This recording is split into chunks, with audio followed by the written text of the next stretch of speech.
ಮಂಗಳೂರಿನ ಖಾಸಗಿ ಕಾಲೇಜಿನ ನರ್ಸಿಂಗ್ ವಿದ್ಯಾರ್ಥಿನಿ ಆತ್ಮಹತ್ಯೆಗೆ ಕಾಲೇಜಿನ ಆಡಳಿತ ಮಂಡಳಿಯ ಕಿರುಕುಳವೇ ಕಾರಣವೆಂದು ಆರೋಪಿಸಿ ಕ್ಯಾಂಪಸ್ ಫ್ರಂಟ್ ಆಫ್ ಇಂಡಿಯಾದ ಕಾರ್ಯಕರ್ತರು ಇಂದು ಬೆಳಿಗ್ಗೆ ಪ್ರತಿಭಟನೆಯನ್ನು ನಡೆಸಿದರು. ನಗರದ ಬೆಂದೂರುವೆಲ್ನಲ್ಲಿರುವ ಖಾಸಗಿ ನರ್ಸಿಂಗ್ ಕಾಲೇಜು ಮುಂಭಾಗದಲ್ಲಿ ಕಾರ್ಯಕರ್ತರು ಪ್ರತಿಭಟನೆಯನ್ನು ನಡೆಸಿ ಜಿಲ್ಲಾಧಿಕಾರಿ ಸ್ಥಳಕ್ಕೆ ಬರುವಂತೆ ಒತ್ತಾಯಿಸಿದರು. ಆದರೆ ರಾಷ್ಟ್ರಪತಿ ಭೇಟಿ ಹಿನ್ನೆಲೆಯಲ್ಲಿ ಜಿಲ್ಲಾಧಿಕಾರಿ ಸ್ಥಳಕ್ಕೆ ಆಗಮಿಸಲಿಲ್ಲ. ಬದಲಿಗೆ ಎಸಿಪಿ ಅವರು ಸ್ಥಳಕ್ಕೆ ಬಂದು ವಿದ್ಯಾರ್ಥಿಗಳ ಮನವಿಯನ್ನ ಸ್ವೀಕರಿಸಿದರು. ಖಾಸಗಿ ನರ್ಸಿಂಗ್ ಕಾಲೇಜಿನಲ್ಲಿ ನೀನಾ ಸತೀಶ್ ಎಂಬುವರು ಬಾತ್ರೂಮ್ನಲ್ಲಿ ನೇಣು ಬಿಗಿದು ಆತ್ಮಹತ್ಯೆಗೆ ಯತ್ನಿಸಿ ಬಳಿಕ ಆಸ್ಪತ್ರೆಯಲ್ಲಿ ಸಾವನ್ನಪ್ಪಿದ್ರು. ಅಲ್ಲದೆ ಡೆತ್ ನೋಟ್ ಕೂಡ ಬರೆದಿಟ್ಟಿದ್ರು.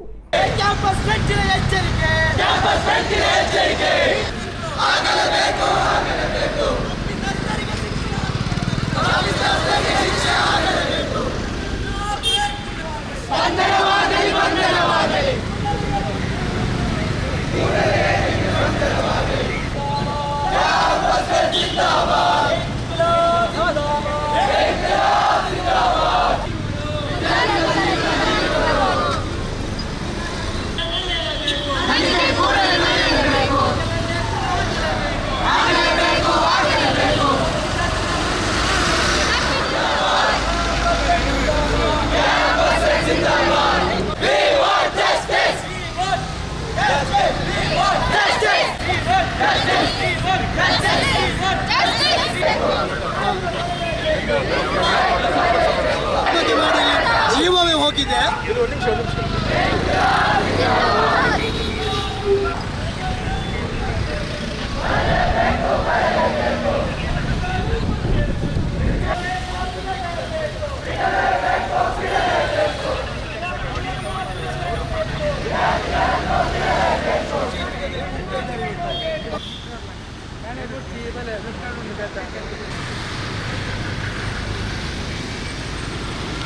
ಕೊಳೆಸೋ ಕಾಲೇಜಿನಲ್ಲಿ ಏನು ನೀನಾ ಸತೀಶ್ ಅಂತ ಹೇಳುವಂತಹ ನರ್ಸಿಂಗ್ ವಿದ್ಯಾರ್ಥಿನಿ ಇವತ್ತು ಆತ್ಮಹತ್ಯೆ ಮಾಡಿದ್ದಾರೆ ಫೀಸ್ ಕಿರುಕುಳದಿಂದ.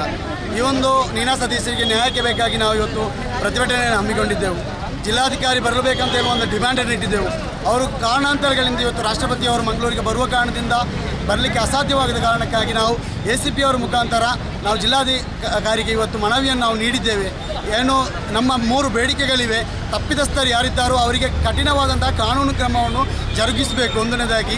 ಎರಡನೇದಾಗಿ ಯಾರು ಖಾಸಗಿ ಕಾಲೇಜುಗಳಲ್ಲಿ ಇವತ್ತು ಫೀಸಿಗೆ ಕಿರುಕುಳ ನೀಡ್ತಾ ಇದ್ದಾರೆ ಅವರನ್ನು ಆ ಒಂದು ಖಾಸಗಿ ಕಾಲೇಜುಗಳಿಗೆ ಜಿಲ್ಲಾಧಿಕಾರಿಗಳು ಶೀಘ್ರವಾಗಿ ನೋಟಿಸ್ ಜಾರಿ ಮಾಡಬೇಕು. ಅದೇ ರೀತಿ ನೀನಾ ಸತೀಶ್ ಅಂತ ಹೇಳುವಂಥ ವಿದ್ಯಾರ್ಥಿನಿ ಯಾರಿದ್ದಾರೆ ಅವರಿಗೆ ಸರ್ಕಾರ ಹಾಗೂ ಇಲ್ಲಿನ ಆಡಳಿತ ಮಂಡಳಿ ಪರಿಹಾರ ಮೊತ್ತವನ್ನು ಒದಗಿಸಬೇಕಂತ ಇಲ್ಲಿ ನಮ್ಮ ಬೇಡಿಕೆ ಕೂಡ ಇದೆ. ನಮ್ಮ ಸ್ಟೂಡೆಂಟ್ಗೆ ಒಂದು ಹೇಳ್ತಾ ಇದ್ದೇನೆ, ತಮಗೆ ಯಾವುದೇ ಪ್ರಾಬ್ಲಮ್ ಇದ್ದರೆ ನಾವು ಸೀನಿಯರ್ ಇದ್ದೇವೆ, ತಾವು ನಮ್ಮ ಹತ್ರ ಹೇಳಿ, ಯಾವುದೇ ಒಂದು ಪ್ರಾಬ್ಲಮ್ ಇದೆ ಹೇಳಿ, ನಾವೆಲ್ಲದಕ್ಕೊಂದು ಸೊಲ್ಯೂಷನ್ ಮಾಡೋಣ. ಆತ್ಮಹತ್ಯೆ ಯಾವುದಕ್ಕೂ ಪರಿಹಾರ ಅಲ್ಲ. ಸೊ ನಿಮಗೆ ಏನಾದರೂ ಪ್ರಾಬ್ಲಮ್ ಇದ್ದರೆ ನಮ್ಮ ಹತ್ರ ಹೇಳಿ, ನಾವು ಅದನ್ನು ಬೇರೆ ನಮ್ಮ ಫ್ರೆಂಡ್ಸ್ ಇದ್ದಾರೆ ಎಲ್ಲರದ್ದು ನಾವು ಮಾತಾಡಿ ಅದಕ್ಕೊಂದು ಪರಿಹಾರ ಮಾಡ್ತೇವೆ. ಯಾವ ಸ್ಟೇಟ್ ಆದರೂ ಕರ್ನಾಟಕ, ಕೇರಳ ಮತ್ತು ಅಸ್ಸಾಂ ಅಲ್ಲಿಂದ ಎಲ್ಲ ಸ್ಟೂಡೆಂಟ್ ಇದ್ದಾರೆ, ಮೇಘಾಲಯ, ಎಲ್ಲರಿಗೂ ಒಂದು ಹೇಳೋದಷ್ಟೇ, ಯಾರಿಗಾದರೂ ಪ್ರಾಬ್ಲಮ್ ಇದ್ದರೆ ನಮ್ಮ ಹತ್ರ ಹೇಳಿ, ನಾವು ವಿದ್ಯಾರ್ಥಿಗಳ ಮಾತಾಡಿ ಒಂದು ಕೌನ್ಸಿಲಿಂಗ್ ಮಾಡಿ ನಿಮ್ಮ ಪರಿಹಾರವನ್ನು ನಿಮ್ಮ ಸಮಸ್ಯೆಯನ್ನು ನಾವು ಪರಿಹರಿಸ್ತೇವೆ. ನಾವು ಯಾವುದಕ್ಕೂ ಆತ್ಮಹತ್ಯೆ ಪರಿಹಾರ ಅಲ್ಲ. ಅದೇ ರೀತಿ ಈ ಒಂದು ವಿಷಯದಲ್ಲಿ, ಈ ಆತ್ಮಹತ್ಯೆಯಲ್ಲಿ ನಮ್ಮ ಜಿಲ್ಲಾಡಳಿತವು ಸೂಕ್ತ ಕ್ರಮ ಕೈಗೊಳ್ಳಬೇಕು.